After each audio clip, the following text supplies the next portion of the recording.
Dave Birkett here, along with Jeff Seidel, after a heartbreaking Lions loss, 23-22 to the Green Bay Packers at Lambeau Field. I'm tongue-tied, and I don't know what to make of this game. I mean, look, I think the Lions, they came out firing, they came out aggressive. Give the coaching staff, give everyone credit for being aggressive, but they didn't close out another game that they led late. And a lot of people out there will blame the officials. I think the Lions share in that blame, certainly. Where do you fall? Who's to blame for this one? It's impossible to beat the Packers and the refs with 5 field goals. Yes, I think that the calls were bad. The 2 hands to the face were bad. I thought he had the shoulder pads. In slow motion, it looks clearly like shoulder pads. In game motion, maybe it looks like it's going to the neck, and I guess the second one especially was questionable. Yes. The first one. But yeah, it really killed him. But you can't. Now we're conditioned to say you got to overcome that stuff. Yeah. And they do have to overcome that stuff, and you cannot do that by kicking 5 field goals. Yeah, look, I know there's the first inclination from a lot of people out there, and I got it on email, I saw it on Twitter, is to blame the refs, right? Detroit against everybody, and what's the NFL? They're trying to take this away from us, and I certainly understand some of that sentiment, right? Like you said, the 2 Trey Flowers penalties, questionable. The first one questionable at best. The second one, my initial reaction was I thought it was a penalty. It took me a couple watches on replay to say, okay, maybe he just had him by the collar there. But, the officials in their pool report, they said head and neck area. And if you're around the neck area, maybe that gets called, even though Trey said that's a move he's used frequently. And that's where it gets crazy. And he said that he had used that move multiple times during the game, multiple times during his career. He's done it for a long time.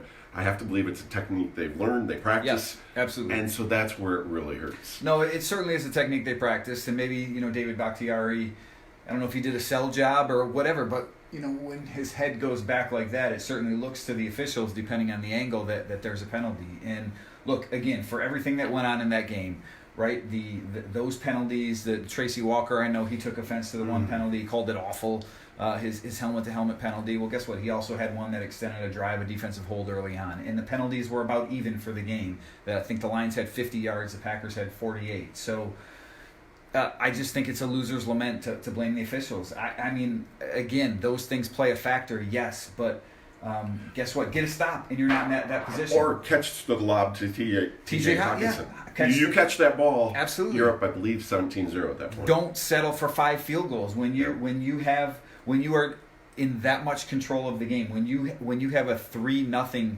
takeaway advantage, you have no one to blame but yourself at the end of the day for not closing a game. And I believe they were 3 of 13 in third down opportunities. Yeah. That's killing you.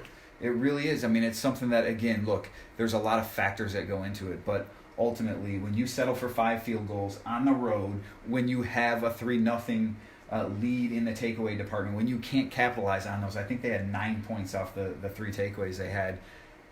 At the end of the day, you may be angry at the officials, but you can only look in the mirror and blame yourself for that one. And what stinks is everything they lost in this game. I mean, they had so many things laid out.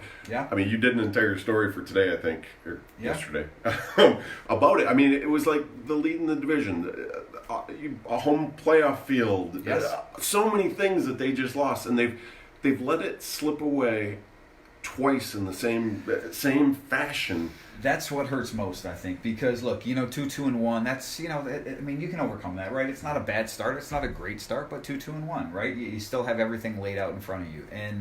But to me, as you sort of look back on these first 5 games, you blow a game against a bad Arizona team. I know they've won a couple games here, but they're not a good team. And you have a big lead in the fourth quarter that you lose, and then look. The Chargers have proven to be a not very good team. The Eagles have proven to be very mediocre. The Chiefs, again, you had a lead late and you lose that game because you give up a scramble to Patrick Mahomes. And yeah, I know he's MVP caliber, but you don't close that game out. You don't close the game out here again tonight. And that's the one thing that concerns me about this team is that 3 times this year we've seen them not close games out. But in the absolute big picture, you can point to maybe 6 plays. I know the NFL hinges on 6 plays. You gotta like the direction that the team is going. Yeah. No, I will give him that. I agree with you. I think we've seen some good things out of the Lions this year. I think the arrow is pointing up. I think Matt Patricia and his coaching staff have done a good job putting this team in the best possible position to come away with victories. Now, certainly they share in some of the mistakes. The offense. They had 111 yards of offense after the first quarter. Some of that falls on the coaching staff, and not being able to close these games out, make the right defensive calls. Some of that falls on the coaching staff. But I think you're right that overall the arrow was pointing up, heading into a pretty key game this week against the Vikings. So do you think a team has to learn how to finish? That's a really good question. Is that a cliche? No, that's a good question. I mean, I don't know. I don't know if that's a self-fulfilling prophecy of sorts. Right. Like when you do it, you did it. Yeah. Well, we learned, or no, we don't need to, or we need to because we're not, closing it out.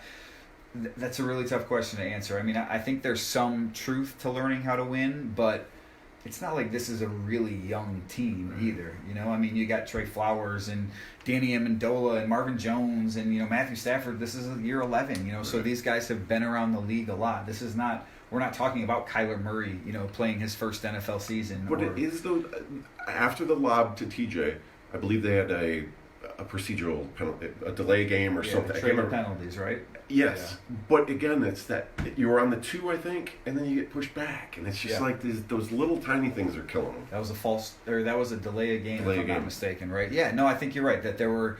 Look, again, everybody's going to harp on the penalties on Trey Flowers, and I get it. I totally understand it. But there's many more things that led to that. That being one of the Hockenson catch that he didn't have. Stafford missed, I think it was Marvin Jones in the corner of the end zone. Couple plays on the comeback. If you just would have, Rodgers had some great plays. If you make a play, it ends it. Then you win in Lambeau Field. The Packers aren't celebrating. All right, before we get rolling here, Frank says, I think the Vikings game is a must-win. Look, the Lions don't have a lot of time to get ready for the Vikings game. I mean, it's 5 days from now since we're talking here on Tuesday morning.